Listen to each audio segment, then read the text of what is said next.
Like, share, subscribe and press the bell icon for Unchi Awaz India. आप जो सही समझते हैं वही सही नहीं, कानून जो सही समझता है वो करते हैं। नहीं, अगर फोर्स क्या कर रही है, टास्क फोर्स क्या कर रही है? आपने ये बहुत बर्निंग इशू आपने, इसीलिए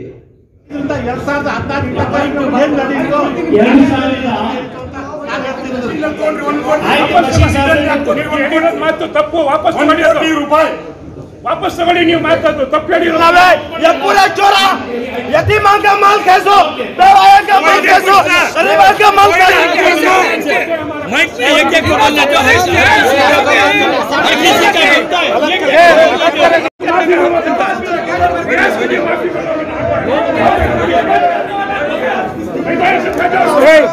तारा जी से नीचे गैस को तारा नीचे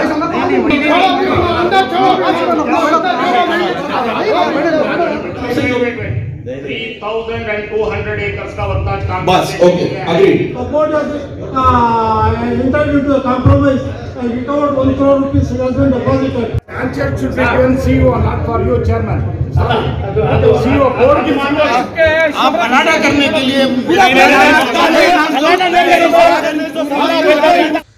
नाजरीन, ऊंची आवाज़ इंडिया में आपका इस्तकबाल है। मैं हूं आपका मेज़बान इब्राहिम नफीस। विज़न कर्नाटका नामी इदारे की जानिब से होटल कैपिटल में मुनक़िदा औकाफ़ी मसाइल पर मुख्तलिफ़ बातें सामने आईं, जहां औकाफ़ी अफसरान मौजूद थे, वहीं कई सियासी कायदीन भी मौजूद थे जिन्होंने अपनी सफाई भी पेश की, औकाफ़ से मुताल्लिक़ अपने मशवरे भी देते रहे और मुख्तलिफ़ तबसरे भी सामने आते रहे।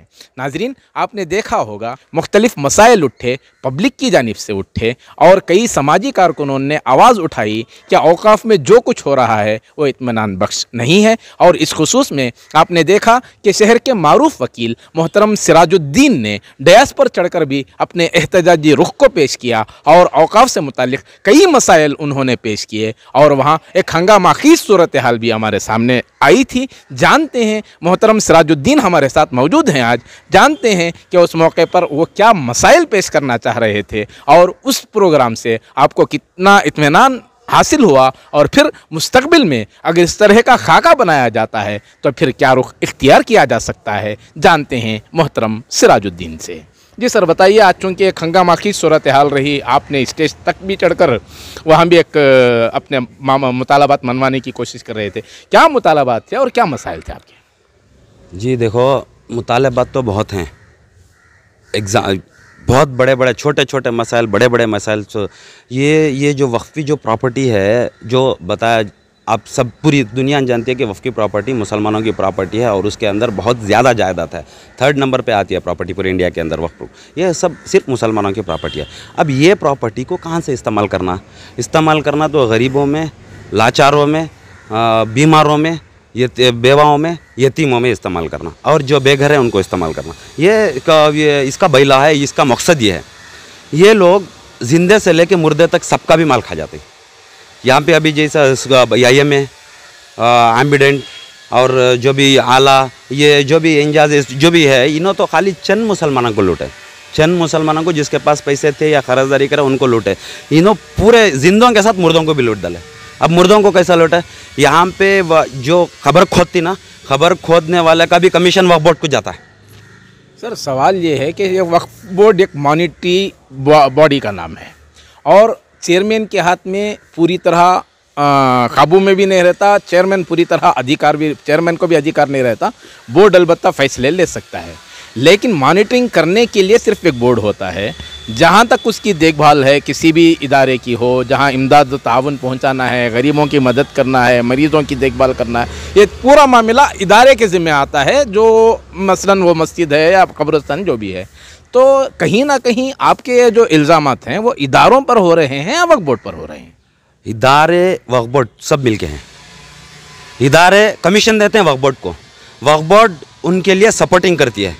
सारा ये जो पूरा पॉलिटिक्स है, किसी भी एक इदारे में कमेटी मेंबर, मुतवल्ली या चेयरमैन मेंबर कुछ भी बनाना होता है तो ये सारे पॉलिटिकल एजेंडा है, पॉलिटिकल इशू से आके जम जाते हैं।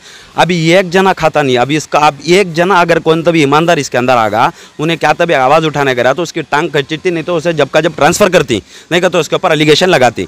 मेरा मकसद ये है, मेरा बोलने का ये मतलब है कि देखो लाखों करोड़ों की, लाखों एकड़ जगह है, हाँ गूगल में भी सर्च करो मालूम हो जाता है, हज़ारों की एकड़ सारे मिनिस्टर। मेरा डिमांड क्या, हर मुसलमान को एक घर होना बना के दे सकती है, एक लॉ ले लगाओ पार्लियामेंट में, इसमें विधानसभा में रखो, उसके ऊपर एक्ट बनाओ, हर मुसलमान को जितनी प्रॉपर्टीज है उनको एक क्वार्टर्स बना के दो। जब 2000-3000 किराए को, स्क्वायर फीट 5 रुपये किराए को सीधा रोड की जगह दे सकते हैं, दुकानों में 8 रुपये 5 रुपये में दे सकते हैं, शिवाजी नगर में दे सकते हैं 10 रुपये 15 रुपये पर, तो गरीबों को घर क्यों नहीं दे सकते किराए पे 2 रुपये 5 रुपये किराया स्क्वायर फीट के ऊपर। सब ये क्या है मतलब रउडिज़म करती, वो रउडिज़म अगर कौन दुकान खाली करने का भी, जैसा शाफी सादी ने बोला, ये सब रउडिज़म करके अक्वायर करके, ऐसे रउडिज़म को, ऐसे रउडियों को बात करने के वास्ते तुम्हारे अंदर ताकत नहीं है तो डिसॉल्व करो तुम्हारी कमेटी।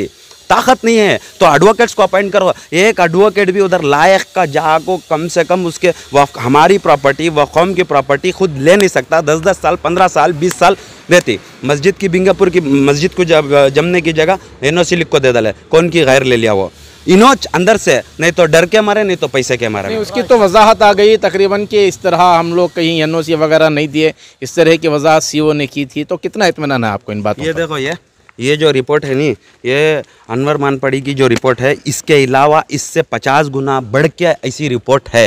एडवोकेट हिदायतुल्लाह जो हमारे साथ में जो पढ़े हैं उन्होंने बहुत रिपोर्ट काढ़ी है।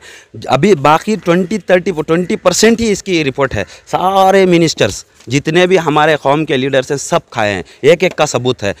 और वो सवाल का जवाब नहीं देते उस टाइम पे। अभी हैं, अभी जो है वो उसके बारे में खुलासा नहीं करते। एक टास्क फोर्स बनाई गई, वो टास्क फोर्स को भी कुछ काम नहीं दे रहे हैं। जब कोई इंक्वायरी करते हैं, अब देखो हाई कोर्ट के अंदर PIL डाल के छोड़े, रिट पिटिशन डाल के छोड़े, एक SIT कमेटी बनाओ, एक कमेटी बनाओ, एक इन्वेस्टिगेशन करो। रिटायर्ड सुप्रीम हाई कोर्ट के जज के, रिटायर्ड या सिटिंग जज के अंडर में ये इन्वेस्टिगेशन करो। वो सब लोग आके उंगलियाँ करते रहते हैं। सर सवाल ये है कि इस तरह के जब प्रोग्राम होते हैं, कोई संपोजियम या सेमिनार या वक्फ से मुतालिक कोई प्रोग्राम होता है, उस मौके पर सिर्फ ये सवालात उठाए जाते हैं, क्यों नहीं वक्फ बोर्ड से रब्ता करके इन मसाइल का हल ढूंढा नहीं जाता? क्यों इस सिलसिले में पहल नहीं होती? क्यों वक्फ बोर्ड को जाकर डायरेक्ट दफ्तर में बैठकर इन मामलात पर तबसरे नहीं होते? क्या वजह है इसकी? बहुत सारे दफ़ा हमारे इलियास भाई ने बहुत सारे ऐसे एप्लीकेशंस दिए जिसके बारे में जानकारी के लिए, बस वहाँ पे मामला रफा दफा कर देते हैं, आगे नहीं बढ़ता। अभी आपने सुना होगा उधर कि हमारे पास स्टाफ की कमी है, वह एजुकेटेड स्टाफ नहीं है, इंटेलिजेंट स्टाफ नहीं है, अच्छा एक ये सिस्टम नहीं है, एडमिनिस्ट्रेशन नहीं है। जो मुतवली पुराना 24 साल से उन्हें जो भी इंचार्ज लेता है, देखो सबलेटिंग का ये नहीं है करके बोलेगा तो भी रौड़ियाँ उधर के ठेकेदार उधर वो दुकान लेको दूसरे को किराए को देखो उन्हों खारी, सारी कौम का माल इनो हमारे छदमियाँ खारी। लेकिन ये गरीब को भी ना उसकी बीमारी के ऊपर खर्चा करती। एक विडो को, एक बेवा को अगर 600-700 इन्हों देने के वास्ते उसके पीछे 200-300 उन्हें ऑटो को खर्चा कर ले पाती है। वो भी कई बेवाओं के नाम पे चेक ले लेके उनके नाम से इनके अकाउंट में विड्रा कर लेती। बहुत बड़ा बहुत घोटाला है। हमें दूसरी हुकूमत से क्या लड़ना, हमारे आदमियों की तरफ से हमें लड़ना। इसकी वजह से देखो हमारी एक मुसलसल टीम उसके ऊपर आवाज़ उठाने के लिए, जहाँ भी इंसाफ और नाइंसाफ़ी हो रही है उसके ऊपर आवाज़ उठाने के लिए पूरी टीम तैयार की गई है इंशाल्लाह। और मेरा जब तक ये आखिरी सांस है, जब तक ये लड़ेंगे, जब तक मुसलमानों के वास्ते एक घर का बंदोबस्त नहीं होता। हर गरीब को घर मिल सकता है इंशाल्लाह, हर गरीब को मिल सकता है। सिंपोजियम हुआ, मैं समझता हूँ चंद लोगों की वजह से कुछ वक्त के लिए डिस्टर्ब हुआ था, लेकिन माशाअल्लाह कामयाब रहा। अब चूँकि हमारे जो 2 सवालात थे, वो 2 सवालात रियाज खान साहब जो आज सुपर चेयरमैन की हैसियत से काम कर रहे हैं वक्फ बोर्ड में, उनके लिए थे। इत्तेफाक से वो निकल गए। तो शाफी ज़ादी ने मेरे 2 सवालों के जवाब जो दिया ही, इसके ऊपर वो डोलमोल जवाब था, वो जो सही जवाब नहीं था। इंशाल्लाह हम कोशिश करके उन सवालात करेंगे और प्रेशर डालेंगे कि क़ानून के मुताबिक काम करें। और जो इदारे माल खा के द्वारा ब्लैक मनी कैपिटल फंड को लेकर दुकानें जो 50,000 का 5,000 में दिए ही उनके ऊपर चालान करना चाहिए, 52A में FIR होना चाहिए। और हम बार बार वक्फ बोर्ड को बताने के बावजूद भी वक्फ बोर्ड काम नहीं कर रही है और वक्फ बोर्ड तो नाकारा हो चुका है हमारे नज़र में।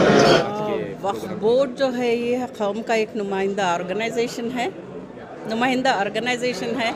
इससे कौम के बहुत ज़्यादा तवक्कात जुड़े हुए हैं, डायरेक्टली और इनडायरेक्टली हर इंसान कौम से जुड़ा हुआ है, वक्फ बोर्ड से जुड़ा हुआ है। चाहे वो मैयत मस्जिद में जाए वो भी तो वक्फ की होती है, और जब कब्रिस्तान में जाती है तो वो चाहे औरत रहंदे मर्द रहंदे हर कोई कहीं ना कहीं वक्फ से जुड़ा हुआ है। तो क्या मसाइल आज आप इन जिम्मेदारों के सामने ले आए, और फिर चूँकि एक आपका भी एक कासरा फाउंडेशन के हवाले से मुख्तलिफ हवालों से आपकी भी सरगर्मियाँ जारी हैं, क्या मसाइल थे इदारों के जो वक्फ बोर्ड तक पेश करना चाहते हैं? बहुत सारे मसाइल हैं। अब वैसे तो मैं एक वुमेन एक्टिविस्ट हूँ, इस सिलसिले में मैं ये कहना चाहती हूँ कि वाक़िफ़ जब अपनी जगह वक्फ करता है तो सिर्फ मर्दों के बेनिफिट के लिए नहीं वक्फ करता, इसमें औरतों और बच्चों का, बेवाओं का और यतीमों का भी हिस्सा होता है। आज तक वक्फ के तरफ से किसी बेवा और यतीम बच्चे को कुछ नहीं मिला है। तो इस वास्ते मैं हर प्लेटफॉर्म से ये लड़ती रहती हूँ कि बेवों के लिए पेंशन और यतीम बच्चों के लिए स्कॉलरशिप का इंतज़ाम करें, क्योंकि अगर ये हो गया तो हमारे कौम के बहुत सारे बच्चे बहुत आगे बढ़ सकते हैं। सर बताइए, ये जो सिम्पोजियम हुआ था इसमें क्या कुछ मुद्दे की बात हुई है? नहीं, मुद्दों पे तो बात नहीं हुई, और जो दो मुद्दे उठाने का मौका ही दिया नहीं गया। असल मुद्दा था सोते शाह मालिक शाह की 602 एकड़ ज़मीन का। इन्होंने बोर्ड की गलती क्या थी, इन्होंने हारने के वास्ते इनाम अबॉलिशन एक्ट के तहत नोटिफिकेशन हाई कोर्ट में चैलेंज किया, जो कि इनको नहीं करना था। 50 साल के बाद इन्होंने जो है इनाम अबॉलिशन एक्ट के नोटिफिकेशन को चैलेंज करें, लिमिटेशन के पीरियड और मेरिट के ऊपर हाई डिसमिस करते हैं, और उसको फिर WA में रिट अपील में भी चैलेंज किए हैं। रिट अपील भी डिसमिस हो गई, जिसकी वजह से जो है वक्फ प्रॉपर्टी 602 एकड़ इंस्टीट्यूशन के हाथ से निकल गई। तो ये किसकी गलती है इसमें? ये बोर्ड की गलती है, बोर्ड में, जिसमें जो है रियाज खान, उबैदुल्ला शरीफ, इवन रहमान भी शामिल है। क्योंकि इन्होंने क्या किया, पहले अपने आदमी को दरगाह का सदर बनाया, और ये सदर बनते ही जो है इनक्रोचर जो है 100 इनक्रोचर्स को नोटिस देकर 54 सेक्शन 54 ऑफ अफेक्ट के तहत बोर्ड में एक केसेस रजिस्टर किया। जब उन्होंने इनसे अप्रोच हुए तो इनसे जो है लेन देन के लिए केस ख़त्म कर दिए गए, और इनको NOC पूरम को, और इनके पास से जो पैसे लिए थे इनकी तरफ ज़मीन करने के लिए इनाम अबॉलिशन के एक्ट को चैलेंज किया, जिसमें वो हारने से फ़ायदा इंक्रोचर का हुआ। जो लाचार लोग हैं उनके लिए घर का इंतज़ाम रियासती वक्फ बोर्ड चाहे तो कर सकती है, लेकिन कहीं ना कहीं टाल मटोल से काम लिया जाता है। कई धांधलियां हैं, और किसी के भी नाम पर चेक रिलीज़ करके अपने अकाउंट पर ट्रांसफ़र कर लेना, या फिर इस तरह के कई इल्ज़ामात हैं जहां इनको इत्मीनान नहीं होने की बातें सामने आई हैं। हालांकि एक जानिब आज से मुख्तलिफ हवालों से लोगों को मुतमईन करने की कोशिशें की गई, लेकिन देखा गया कि अक्सर लोगों ने इन मामलात पर अपने अदम इत्मीनान का इजहार किया है, और मुंतज़मीन ने दावा किया था कि मुस्तकबिल में इस तरह के मुख्तलिफ प्रोग्रामों का इनकाद होगा जहां औकाफ़ी मामलात पर तबसरा होगा। देखना यह है कि आखिर ये ऊँट किस करवट बैठता है। नाजरीन, हमारी ये रिपोर्ट आपको कैसी लगी हमें ज़रूर इत्तला करें, और अभी तक आपने हमारा चैनल सब्सक्राइब नहीं किया है तो सब्सक्राइब कर लें, और नीचे घंटी के बटन को दबाएं ताकि हर नोटिफिकेशन आप तक बराबर पहुँचे। शुक्रिया।